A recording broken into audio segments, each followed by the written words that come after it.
back to another episode of Just Spiritually Speaking. I'm Tanisha. This is Angie and Dawn, and we are Just Spiritually Speaking. Today we have with us Scott Underwood. He is an intuitive psychic impressionist as well as a channeler and an author. Scott, can you tell us a little bit about yourself? I can. I love to talk about myself. And I'll do my very best. I started out as a child a long time ago. And over the years, I just noticed that things would pop out of my mouth at times. I remember one particular incident in high school, not that I knew what I was doing then, and people would look at me funny, and I always thought I was sort of like out of it for saying what I said, so I thought maybe I was the weird one. But to answer your question, as life rolled on, I realized I was having thoughts in my head that I knew weren't mine, because first of all, it wasn't my words and it wasn't my frame of mind, and I'd get these messages and I wasn't sure what to do with them. I never had an environment that taught me this stuff or what was happening. I sort of had to figure it out myself. And then in recent years, I was led to a book writing seminar in Sedona, of all things, over a 4-day period where it really blossomed, this communication. And the channel cleared up well, and I would say, I guess I honed it to where I could connect with whatever this energy was at the time. I now know it was what I call a collective of energy that I call Gabe. And others have come in at times, singularly, but Gabe is my sort of go-to crowd to receive messages and give guidance or be philosophical or whatever it is I do. I don't sit down and plan anything. I just wait to see what the environment produces and how things turn out as I'm good at shooting from the hip. I guess that's the most accurate description. I have a bumper sticker that says, I do what the voices in my head say, so that's what I do. What would you define as channeling? What is channeling for somebody who's never seen a channeler before or understand what that is?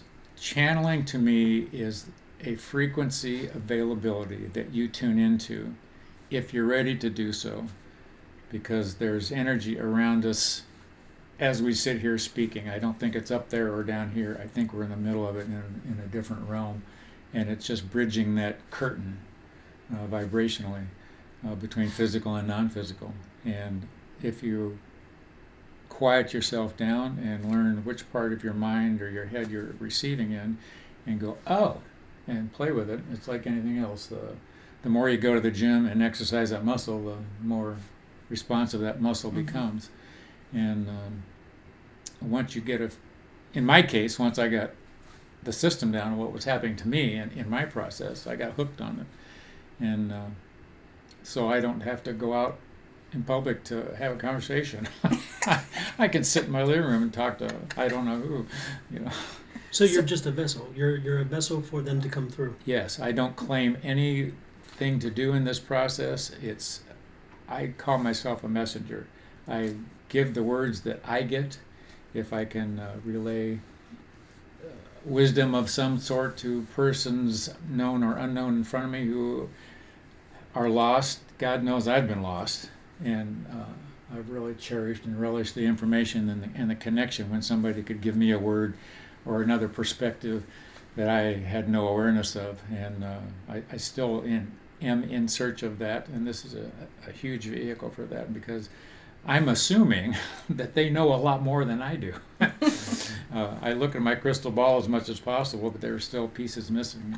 It just, to me, the whole thing's fascinating. I learn something new every day.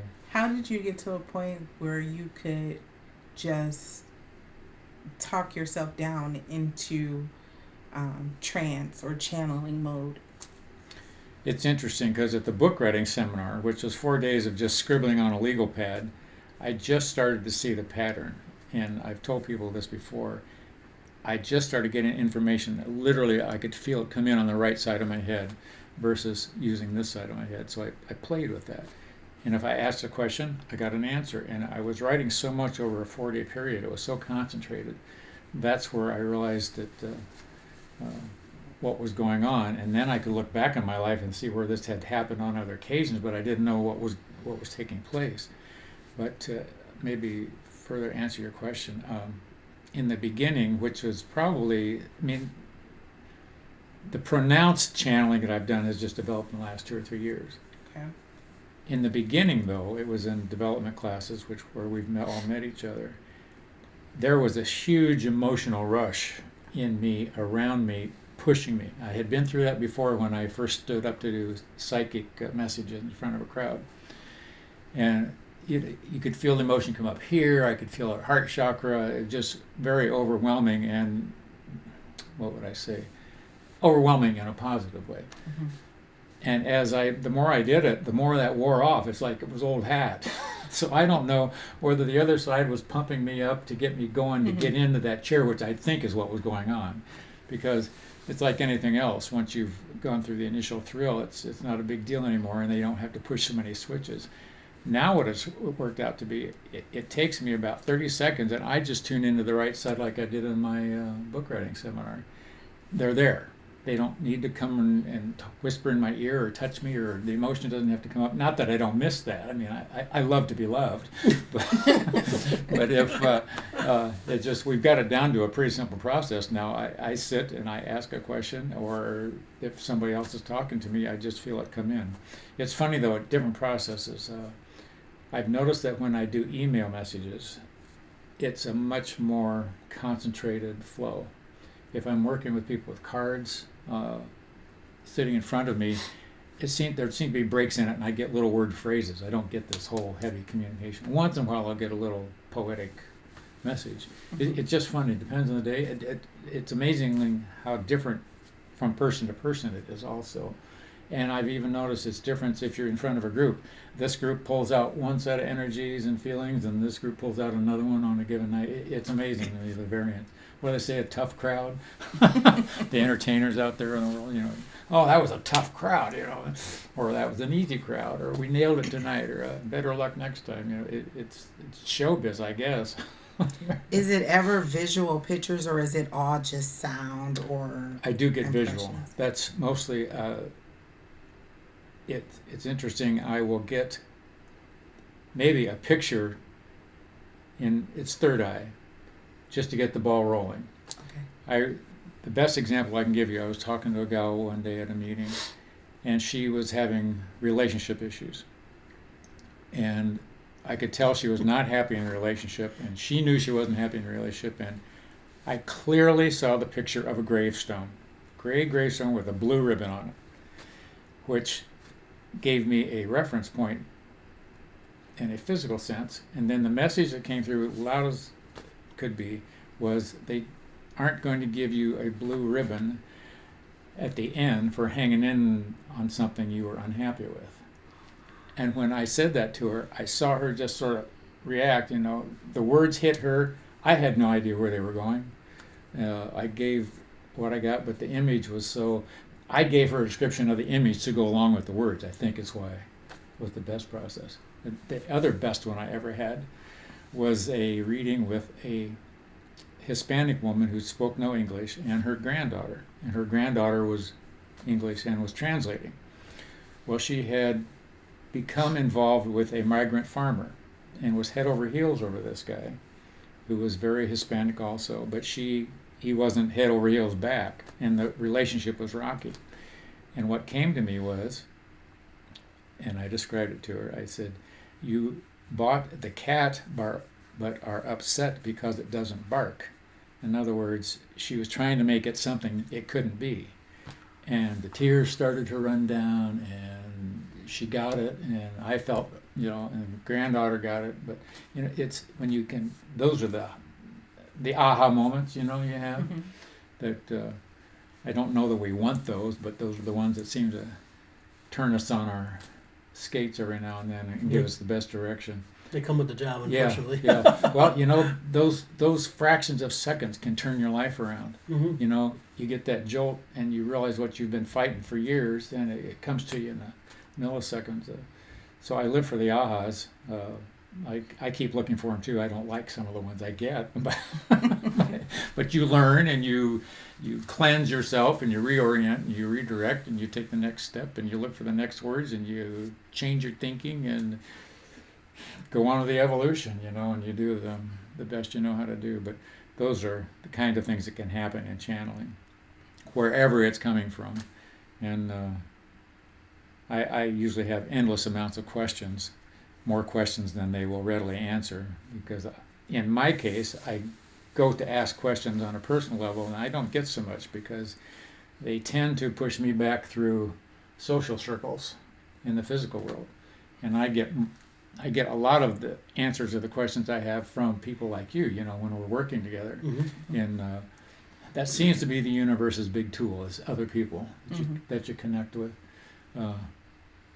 Angie and I were having that same conversation earlier, and I told her, I said, I have never been given that opportunity for me to try to read myself or to read for myself or even my spouse, because when I do, it makes absolutely no sense, and I have yet to have that happen.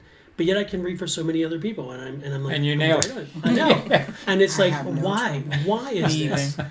And yet these two are, they're like, It's boom, like, boom, boom, boom. I'm like, hey, not today. I put cards on myself all the time, and sometimes I Yeah. can know when they're accurate, and sometimes I know when I'm off. So the energy I'm putting into the cards is going to be off. So therefore, the reading is going to be up. I'm like, oh crap. I can totally relate to that. So I walk in and sit at the computer thinking they'll give me something. They just sit and I say, okay, I'm here.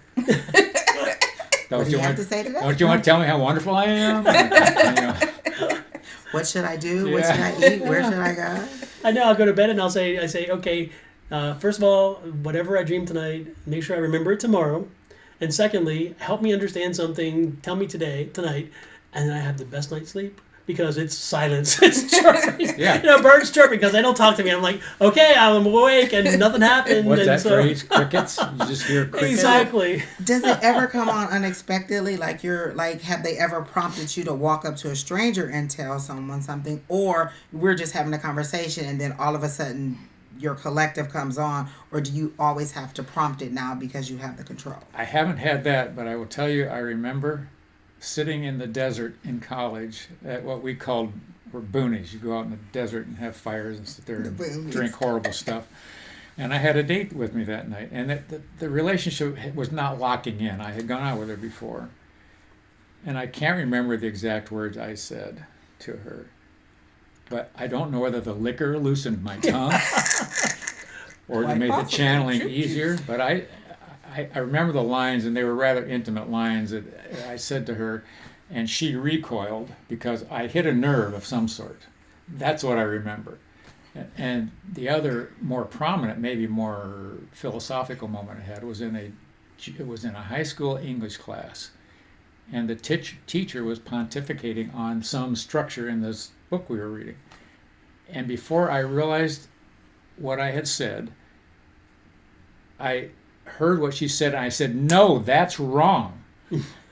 and I'm sitting back, a few, and all the heads in the room turned toward me. And before this all happened so fast, I gave her my rendition. I said, "No, it's this," and silence just fell over the room. And I'm sitting here thinking, where the hell did that come from? Wow. And I thought, I didn't know whether to be happy, sad, or mad, or proud. And one of the students in front of me turned around and shook his head like, he agreed with me. And the teacher was sort of sitting up there processing. It went well, but I didn't plan that. Oh, I was wondering if you got sent to the office, but I guess No, not that day. So I've just had moments like that over the years, and I've just had these moments of, and I've never had trouble not saying what comes into my mind. I guess that would be, maybe that's a trait you have to have for channeling, because I don't hold back, and I'm not afraid to say what I get, because I know it. It's sort of like being a ventriloquist. I can blame it on them. it wasn't me. Yeah. I didn't say it. Sorry, I was just channeling spirit. When did you first understand or get connected to what you knew was Gabe? When were you able to identify Gabe as Gabe? That was that's at a my book writing question. seminar. But you know what I know now? They've been around a lot longer than I realized. But it was sort of the unveiling, I would tell you, at that book writing seminar. They came through with another name that I couldn't even pronounce. And I said, "No, this isn't going to work." So that's when we came up with the Gabe, which was accurate for the conversation. But it's and I've lain in bed at night thinking, okay, oh my God, there they were that time too, and that had to be them too. And as you recall, back over moments, but and it was a fluke how I would have never signed up for this seminar except for a relationship I was in at the time. Okay, let's go do it. But it's amazing to me how the universe routes you. Mm-hmm. Did she write a book too? She did, Oh, okay. and not as good as mine. I know. What's the name of your book? My book is Conferring with the Universe. Okay. And I would happily show you one if I'd remembered to bring it. But, it's available on Amazon and has a great looking cover on it. Scott Underwood is the author. And you can buy a dozen if you want to, or hundreds. They're all available there. So it was quite an adventure. It was about 2 years from the seminar in the processing, but there was a breakup in the way it bogged things down. But it was like writing a great big high school report, only I enjoyed writing this one. Usually the high school reports I had to write, I wasn't too motivated at, but it's like you in your project here, the cutting and the sifting, the sorting, and let's try this. No, that won't work. Let's rework this, and that went on a lot. And then finding people to help me edit it. Mm-hmm. So I would do it differently in some ways because I just walked into this thing blind. I had never written a book before. I don't know how you publish, get them out, how you edit any of this stuff, but it was all part of the fun, and I did enjoy it. I'd wake up at 2 and 3 in the morning, couldn't wait to go get. Now I don't want to wake up 2 or 3 at all. I want to try to hang in there till 6. Does Gabe ever chastise you, like tell you like you shouldn't have done that or you should have done that? Like, No, that's a good question. It's amazing. They are always just as neutral as they can be. There is never any up or down. They don't even give you options. it either is or it isn't. They will. I've noticed they'll get a little stern with a group, more so than they do with me. And I hear it come, and I go, "Oh, wait, we might upset somebody saying that," but they're trying to make a point and they're trying to hit home. And I let them evaluate the crowd because I don't know who's there. And I've heard the same message come through different ways, different energies, depending on who's in the room. But no, they're all well-meaning, and their intent is to motivate, elevate, push you forward, encourage. They're also learning too on figuring this out. Because I have seen other channelers, and I just assumed that the channeling energy was figuring this all out. But I think they are dependent on a lot of what I consume in terms of knowledge, words, philosophy. They're using my data bank, I guess, as it were. Mm-hmm. Mm-hmm. And for what that's worth, I don't know what that tells you, but they're using my words, my expressions, but their angle, I guess, would be a better way of it.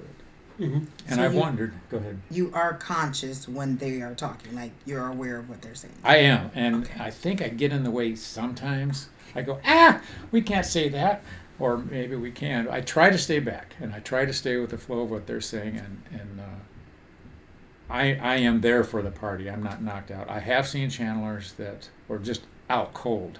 And I asked one night why he was that way, and he said because he couldn't get out of their way, and they would have to knock him out to come through his vehicle. So do you recall then what comes Pieces. through to you, or is it kind of? I recall. I'm very aware of what's coming through at the time, Mm-hmm. and after the session is over, I remember a lot of it, but not details. And a week later, I can't tell you what. That has. It's sort of like when you do a card reading. Right. Oh, yeah. I think you can do a reading, and I've heard people say an hour later they can't remember what they told the client or the customer. Yeah. And it's fun when something new comes in, or they present it a new way. I remember one session recently they used the word "get a life" to the audience, and I thought that was funny, but I thought it was a little. You had to understand their humor because they weren't scolding. They were using that as a reference point to you can pick any life you want, rather than scolding somebody. Get a life, shape up, ship out. Mm-hmm. That wasn't their angle, but it could be interpreted like that if you were. And With tarot cards, generally speaking, because of the major arcana and the minor arcana, with the major arcana you have life-altering things, and the minor arcana is just like stop sign, go right, go left, left, go right, go left. But with channeling, do you get the same minor and major messages, or do you see that when you're channeling, usually the information you're giving is something larger, is a larger scale kind of impact? I'm anxious to have more encounters with like one or two individuals. When working with one person, it's very pointed to their particular situation. Mm-hmm. When we're in a group of multiple people, they have to be trendy and overall philosophical, because they do encourage questions from the audience. It's interesting because usually everybody's afraid to ask a question. I don't know whether people are not comfortable with the process yet. And Gabe's very patient. They throw it out if you want to, fine. If not, Right. it doesn't matter. The point being, I think people are not willing to be vulnerable in that situation. They really aren't ready to spill their guts. They're more likely to spill their guts one-on-one. Or afraid of what might be spilled for them. That's true. Yeah. Somebody Or, spilled their like, tea. It's I've like, been in yeah. a session with you where You you just spilled all said, my tea. hey, they know you have a question, and I didn't ask it because sometimes you think it's an insignificant question, or will they really give me the answer to that, or is that something I want to ask in front of a crowd? So it may be that too. There's no insignificant questions. I remember as a kid, I was always curious, and I would get poo-pooed by your classmates for asking that question. But I wanted to know. Right. Mm-hmm. And it. And there, I don't think there is such a thing as a silly question. I've been there, Mm-hmm. and I've been poo-pooed by bigger crowds than we've been in. It's just you learn to go with it. Or of course, you get smarter and learn to ask after class, maybe, where you can get a more direct answer. But So when you're reading tarot sometimes for someone, if you're using tarot cards to read someone, right, and you're trying to focus on maybe just using your intuition versus allowing them to come through, will they push through your intuition sometimes and interrupt maybe what the path that you thought you were going on with the cards? I've had that happen. I'll be on what I think is a trend of thought, and then I get the crickets we talked about, Mm-hmm. and then something flashes in, and I go, oh, that's what you want. Or I'm not sure where we're going with it, and all of a sudden it hits. Mm-hmm. It makes me think of, I saw a movie one time where there was a very elderly character, and his memory function was, they'd ask him a question, he'd just sort of blank out, and then it would hit him on, and he'd come to life. That's what I feel like when this goes on sometimes. I don't want to appear retarded here, Could we, come up with an answer or some direction? It's like going to an amusement park every day you've never been for, because you don't know what's coming. And Or if something is going to come. yes. Because there's always this thing in the back. I know with like psychic readings, when I do psychic readings, because for me tarot is of course something I love because I'm comfortable with it, but it's kind of the crutch are the cards.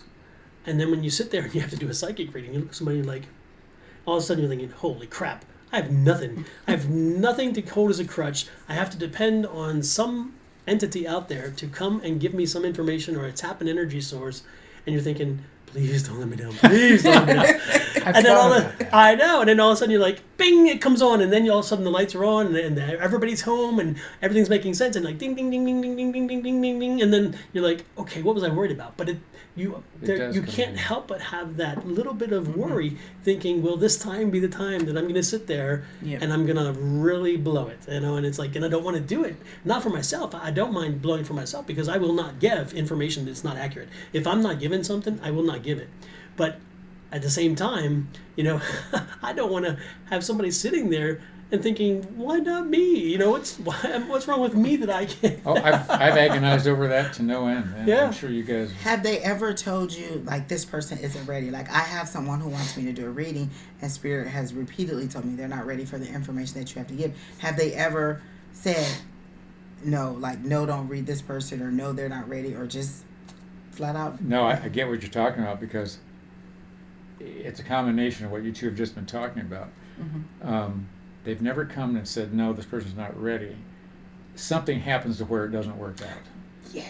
Oh, yeah. is what I would tell you. Mhm. There's a bigger orchestration Yeah. beyond me making this work or not work. I will tell you, at the last psychic fair I was at, this woman sat down. I was getting stuff on her, and I'm hammering. I'm thinking, oh, I'm just doing this great job. And at the end, she sits there and says, well, everything you've told me is the exact opposite of what it is.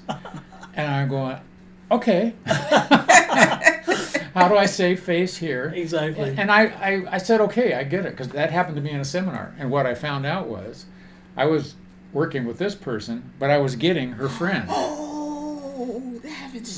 So I think whatever this woman's energy was, there was some transference, and I was getting somebody else. So I didn't beat myself up about it. 'Cause this world is so mysterious. You know, I'm a plumber by trade, but if you got a leak, I can go and fix it. I know I'm done. Yeah. Party over. Yeah. Somebody sits down in front of you for a read, you don't have a clue whether you're going to fix Yeah. this or not. Exactly. Well, it's interesting. You know, the same thing kind of happened with me, and that is we have the exercise where you sit with your back to somebody and you have no idea who's behind you, and we have a good friend who we know well, and it's interesting when I sat down, the person behind me, I wasn't getting anything. All of a sudden, I got this energy, whatever, Yeah, and I'm like, I know who this is, and I'm talking about it and so forth, and I'm done. And then when they asked later on, they said, okay, what resonated, and the person I was talking about was right one beside me, and I was like, and we know that, and that her energy is like, whoa. She overtook the other person. The poor person behind me had no chance. Wow. Because her energy was so strong, you know? Yeah. The last time I did one, this lady, she wanted to bring her friend, but her friend was sick. So she couldn't attend. So I gave her this whole reading, and I said, I keep hearing them say Mama Christie. She said, that's not my name. That's my friend's name. And I was like, Yeah. I said, well, what's your name?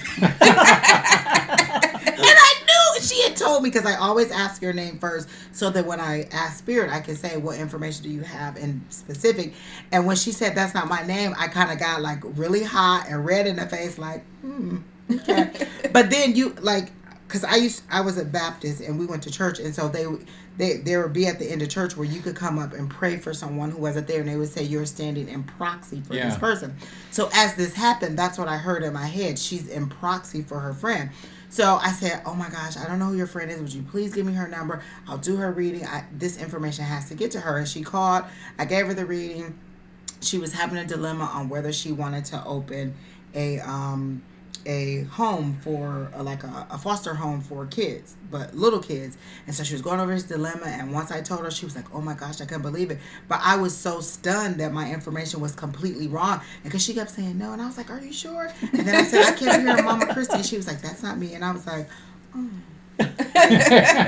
And Just completely deflated your bubble. Right, like I wanted to melt into the chair at that moment, and she was just like, Whereas I'll give there's her the times where number. you and I have been in exercises in class, and you're on one whole side of the room, and I'm on the other side, and I'm trying to read somebody, and instead I'm picking you up, and I'm reading for you who've connected to somebody else. I'm picking up on this, and because we Isn't that crazy? piggyback sometimes, and all of a sudden, and the woman's like, and then I'm hearing Angie, I'm thinking, hello over there, I've got you. We're good. I'm going to tell you everything, because it's like that connection is so strong sometimes. I mean, it's just crazy. But look at how that happens.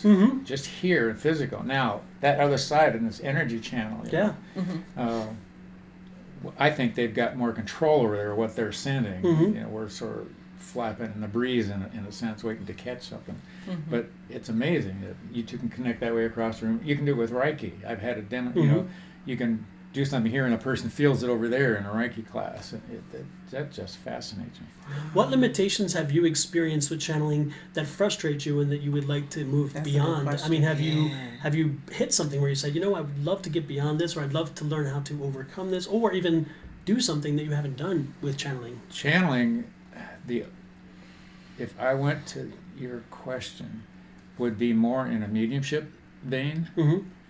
I look at Gabe and that channeling as just wisdom for the moment and restructuring some thinking.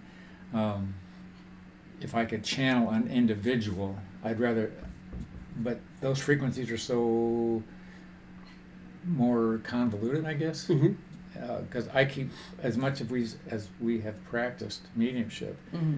you know, you can pick up one person, just bingo, bang, and you got it, and the next person just nothing. It's just it's so, and I've tried not to beat myself up about that too, but because that's a form of channeling to me. If you can pick up this other person to talk to this one, Yeah. those are much more intimate situations, and I enjoy that. You know, there's a closer tie.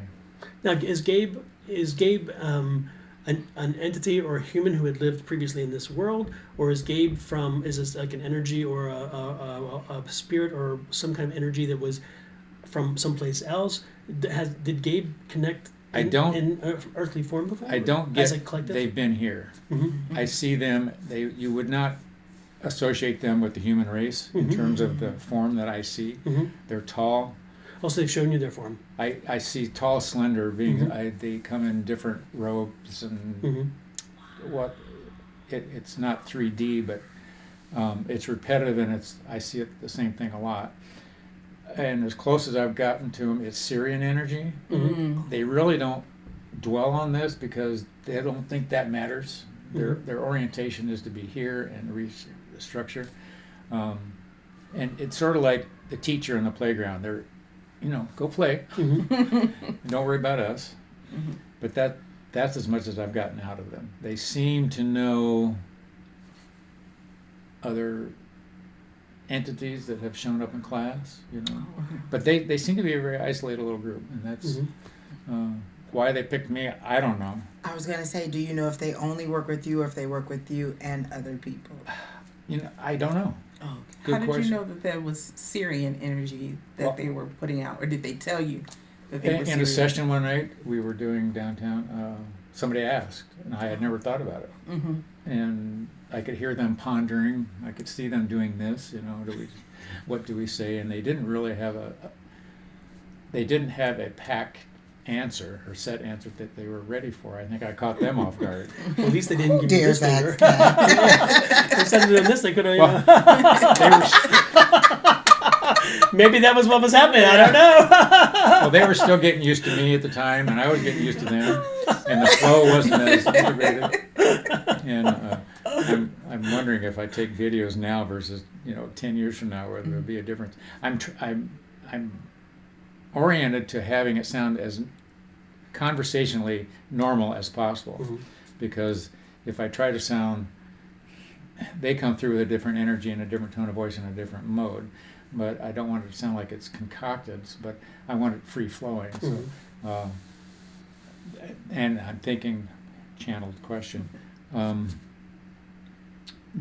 The thought is, if you can, I try to encourage people to ask a question. What I've noticed is if somebody comes with a specific question, that gives you a nail to aim the hammer at. People a lot of times come in and I say, do you have a question? No, just tell me what you got.